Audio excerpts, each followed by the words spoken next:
In Albania, mass protests against a luxury hotel resort linked to Jared Kushner, US President Donald Trump's son-in-law, have now entered their second month, with calls growing for Albanian Prime Minister Edi Rama to resign. But domestic politics aside, the project also complicates Albania's EU accession bid, given its impact on the Vjosa Nata protected landscape, a river delta home to over 70 endangered species, which also includes 6 EU priority habitats, the classification reserved for Europe's most threatened natural environments, putting Albania on a collision course with the EU's environmental rules. So, in this video, we'll cover Albania's ongoing flamingo revolution, the EU's reaction, and whether Albania's EU accession bid could now be in jeopardy.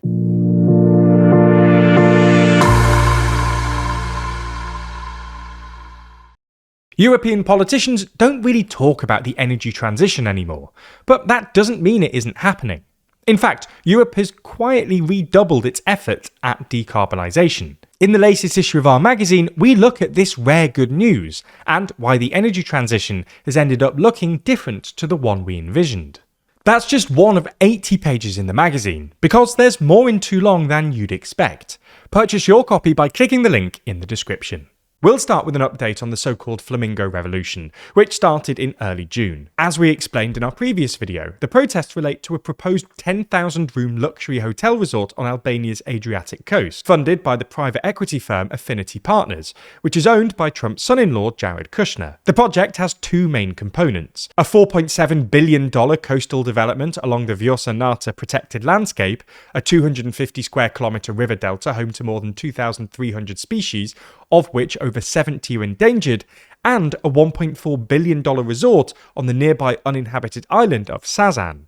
In late 2024, the Albanian government granted Atlantic Incubation Partners LLC, an affiliate of Kushner's Affinity Partners, strategic investor status, giving it access to fast-track approval procedures. This means the project hasn't had an environmental impact assessment or public consultation, and since early May, bulldozers and heavy machinery have been moving through the protected landscape, clearing clusters of forest and ancient dunes. As such, the development has sparked significant opposition, both inside Albania and internationally, due to the perceived influence of oligarch investors and the project's impact on nature. In January, 41 environmental groups signed a letter to Albanian Prime Minister Edi Rama calling for, quote, the immediate suspension of any decisions advancing the project. And last month, the European Commission warned Albania that the development could impact the country's EU accession bid. However, Rama hasn't taken any action, and the protests have now spiraled into a broader push for political change. Protesters have demanded the resignations of Rama,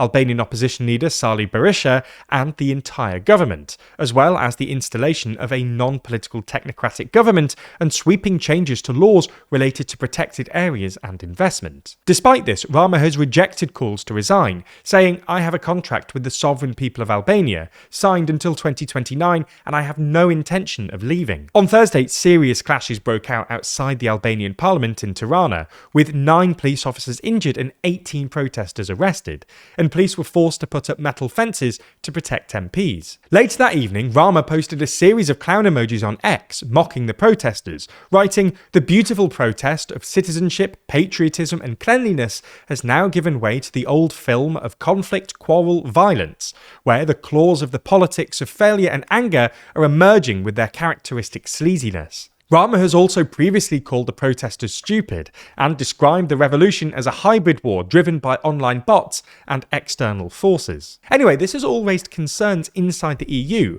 particularly given that Albania is, along with Montenegro and North Macedonia, one of the 3 current frontrunners for EU accession, given their advanced progress on alignment with EU rules. Last week, 2 EU officials actually told Euronews that funding originally intended for the Western Balkans is now going to be redirected towards these 3 frontrunners instead, as a reward for their progress. That said, there are a couple of reasons why Albania's EU accession bid now looks to be in jeopardy. The first is Albania's persistent issues around environmental legislation.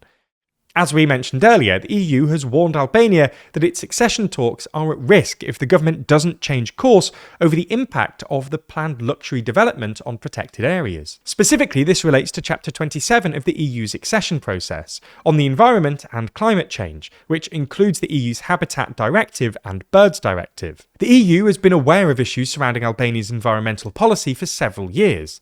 In 2019, the Commission's report on Albania stated that the 2016 Strategic Investment Law raises concerns for the protection of biodiversity, namely in the Vjosa Nata protected landscape, while its 2025 report explicitly noted the extension of this law to 2027 and the, quote, concerns about possible environmental impacts, particularly in protected areas. Despite these repeat concerns, however, the EU has been unable to effect the change it's demanding from Albania. Its 2025 report explicitly stated that, in the coming year, Albania should take immediate measures to fight environmental crime and achieve full alignment with the EU's environmental rules. However, this hasn't happened, and environmental degradation is already being caused by the planned Kushner development. Moreover, Albania's shortcomings here could also be a more general red flag. As Darinka Pakani wrote in a piece for Verfassen's blog last week, alignment with EU environmental acquis goes beyond the technical aspects of this policy area. It touches upon good governance, transparency, accountability, and more generally, the rule of law. In other words, Albania's persistent failure to align with the EU's environmental rules, despite multiple warnings, suggests deeper problems with governance and accountability in the country, hence the ongoing protests we're seeing at the moment. This brings us nicely onto the second reason why Albania's EU accession bid might be in jeopardy: political instability in Albania. The ongoing Flamingo Revolution has now become a way for Albanians to protest against Rama's government more broadly, including over other issues like alleged corruption and democratic backsliding, with protesters calling for a new Albania. This is arguably another example of the so-called Gen Z protests we've seen worldwide over the past few years, organised and coordinated by young people online, aimed at toppling a government and ushering in a new political era. Whether they'll succeed in Albania is yet to be seen, but the fact that post-communist Albania is currently experiencing its largest ever wave of civic unrest, catching both Albanian and EU officials off guard, suggests this could be a real catalyst for change. Ultimately, right now it seems unlikely that the protesters will totally derail Albania's EU accession bid, but we can't know for sure how things will play out. If the protests cool down and Rama stays, Albania's path to EU membership will probably be secure. But if the protests escalate further and Rama is forced to resign, who knows where Albania might be a few years from now. This is an incredibly nuanced story though, with plenty of outlets reporting online. And even now we can see that there are 61 sources reporting on it. But how can we be sure that what we're reading isn't hugely biased? Well, that's a problem we face when making these videos too, and luckily that's where this week's sponsor, Ground News, comes in. For this story in particular, most of the sources reported come from the left.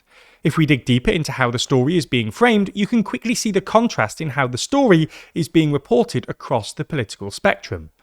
Some sources on the left emphasise the pressure on Edi Rama, while right-leaning sources shift their attention to the efforts to torpedo the Kushner development.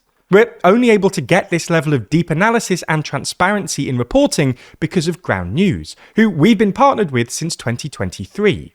Their incredible website and app collects thousands of articles, putting them all in one easy-to-access place to help expose outlets' political bias, how reliable their reporting practices are, and who owns them, with all of their information backed by ratings from 3 independent news monitoring organisations. By now, you know how much we appreciate Ground News and how we're such massive fans of all their features, but especially their blind spot feed.